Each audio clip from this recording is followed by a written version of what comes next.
face the difficulties of today and tomorrow, I still have a dream. It is a dream deeply rooted in the American dream.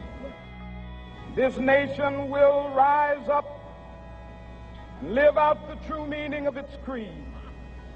We hold these truths to be self-evident. Hello and welcome to episode 16 of the Policy Dialogue series with alumni, staff, faculty, and students from the University of Maryland School of Public Policy. The views expressed do not represent official positions of the school or alumni network. Our goal is to discuss specific policy solutions that can address and solve the current local, national, and international challenges we face. We are recording this on February 22nd, 2021. My name is Evan Papp, and I graduated with the class of 2011 with a focus on international security and economic policy.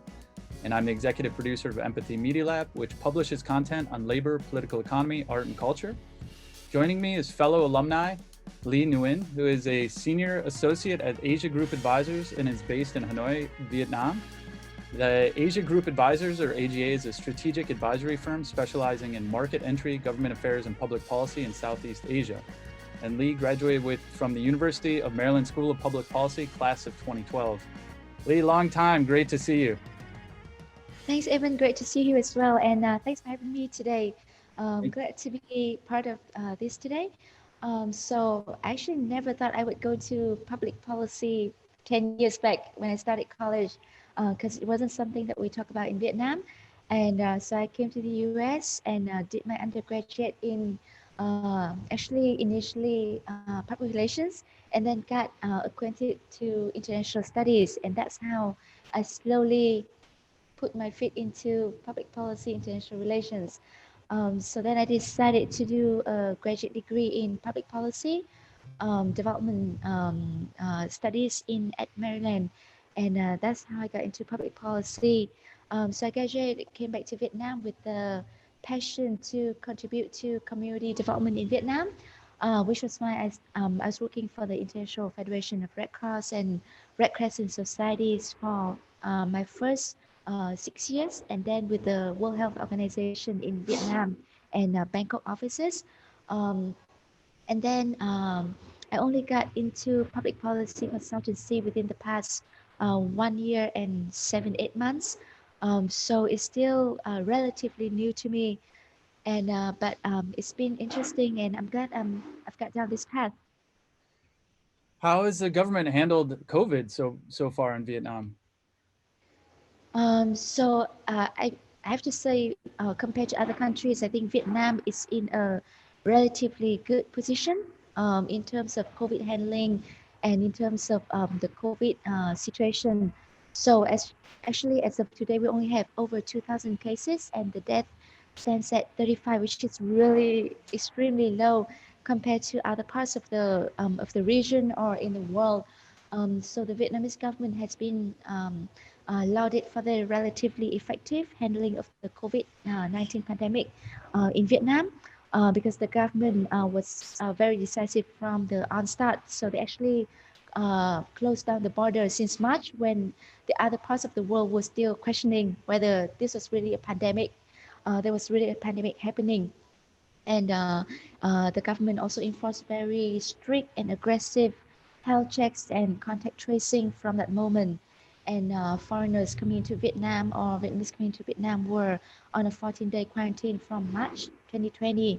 And the Vietnamese government also took a very, I think they were very effective in the use of mass media, also thanks to their ability to control mass media in Vietnam, but they were able to put out very consistent messaging efforts and contact tracing information of the infected. So that's why I think Vietnam has been in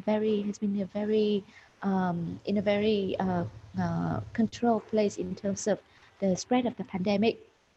That's great to hear. It's really beautiful. We obviously in the United States have struggled to have a federal policy for the first year. We're trying to put one together now, but it was completely moved away from a federal coherent policy to just do state by state, and we saw that has not worked at all. So I'm glad to hear that people are healthy there, and that you're not being devastated by it as in some places. Yeah. So, talking a little bit about your work in the Asia Group Advisors, could you talk about the background and what it is, and any projects that you may want to discuss that you're working on?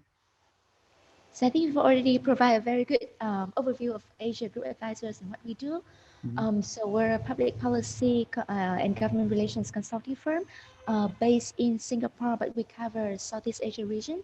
So basically, right now we have offices in 7 countries in Southeast Asia, including Vietnam. So I'm with the Hanoi office, and we're supporting businesses entering or looking to enter Vietnam, or those who have been in Vietnam for years, but looking to expand their market, or wanting to keep up to date on policies developments that will affect their business plans in Vietnam. So right now we cover host of sectors, include from ICT, fintech, to manufacturing, ride hailing, and a number of other sectors.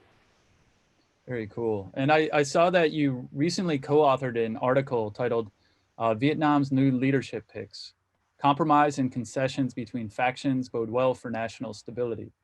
And you and your co-author wrote, Vietnam's Communist Party has settled on its party chief and proposed top candidates, which altogether would make up a new 4-pillared leadership for the next 5 years. So could you discuss who are those 4 pillars, and what they are setting out to implement in public policy? Mm. So in Vietnam, the government is made up of the main 4 pillars. The first one, which is the most powerful in the country, as you know, Vietnam is a communist party state. So the most powerful position is the head of the party, which is the general secretary. So right now, the general secretary, cum state president, is Mr. Nguyễn Phú Trọng, who has been holding the General Secretary position for 2 terms, but he has been reappointed, re-elected by the by the recent Party Congress to stay on for a 3rd term, which is unprecedented. So he's probably seen as the most powerful man in the country in the last few decades since the country reunification. So since Ho Chi Minh, and it's most likely that he will stay on to hold the general secretary role, whereas the other 3 positions, the state president, the prime minister, and the chairman of the National Assembly positions, have been appointed by the party congress, but will need to wait for approval by the National Assembly. And so that brings me to the next question. In your article, you talk about some economic reforms that are being implemented. What are those economic reforms? So actually, Vietnam has implemented the đổi mới, or economic and political reforms, since the late 1980s. And we've seen a number of developments in Vietnam, both domestically and internationally, in terms of political and economic reforms. For example, Vietnam is implementing a socialist-oriented market economy. So it's taken a huge strides towards a liberalization and privatization of the economy. What is called privatization in Vietnam is called equitization of state-owned enterprises. So because a huge number of large enterprises in Vietnam are still state-owned, the government in the past few years have been progressing towards the equitization process, but which have been quite slow due to a number of administrative procedures and other issues. I won't go into details this time. But Vietnam has also made progress in terms of joining various free trade agreements, like like joining ASEAN in 1995, or WTO in 2007, but also very recently the comprehensive Trans-Pacific Partnership, the CPTPP, which the US was supposed to be a part of, but pulled out last minute, as well as the European Union Vietnam Free Trade Agreement, and the RCEP, Regional Comprehensive Economic Partnership, which was just ratified last year. And in terms of domestic policies, Vietnam has also implemented a number of economic reforms, including the new investment and enterprise law, which are looking to provide additional incentives for foreign direct investment, as well as especially in high-tech and environmental friendly industries and sectors, and also reduce the cost of doing businesses for foreign investors in Vietnam. So the U.S., So yeah, pulling out of the Trans-Pacific Partnership that was signed under Obama, and then the Trump administration pulled out, and the countries of, I believe there's many different countries, but the Trans-Pacific Partnership was between Australia, Brunei, Canada, Chile, Japan, Malaysia, Mexico, New Zealand, Peru, Singapore, Vietnam, and the U.S. And then, as you mentioned, the group of nations without the U.S. ended up signing the Comprehensive and Progressive Agreement for Trans-Pacific Partnership. And what are the thoughts in general about from the Vietnamese side about the U.S. getting back into a trade alliance? Is there some hesitancy because of the whiplash of the change in policies and things like that? No, I think in general, Vietnam, I mean, Vietnam look at this side, but in general, Vietnam has been pretty open to facilitate trade with foreign partners, especially the European Union, the US, amongst others. And I think Vietnam, in principle, really welcomes the US to be part of the CPTPP or whatever version it is with the US. But definitely it would be in the interest of the US to join the CPTPP, especially with the China being part of the RCEP agreement, which is the largest agreement in the world so to date. So it gives China definitely an advantage with partners, trade partners in ASEAN. So I think definitely it's in the US benefit to be part of such an agreement with the Asian regional partners. I think one of the issues that came up were some agricultural protections in Japan, for instance. There's environmental concerns sometimes, and also labor protections.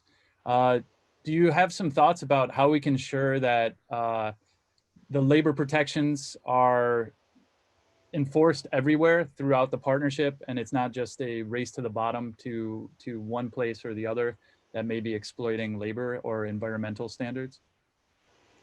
So I think in the region, and particularly Vietnam, Vietnam has made a number of commitments to improve environmental and labor rights. For example, with the EVFTA, this is so with RCEP, it's not so heavily focused because it's more focused on the tariffs reduction amongst the partners.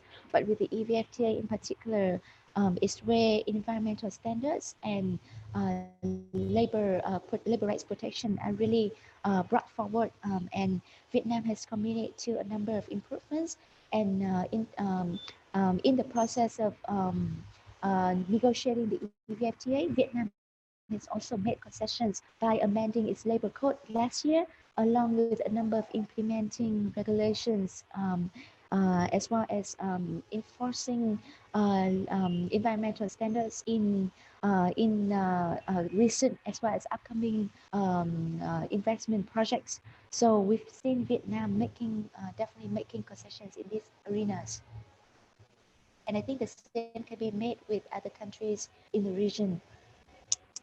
It's great to hear. And there's always the threat of sometimes in the liberalization process that countries remove some of the protections of the people and things like that. So it's good to take that, very measured reform pace.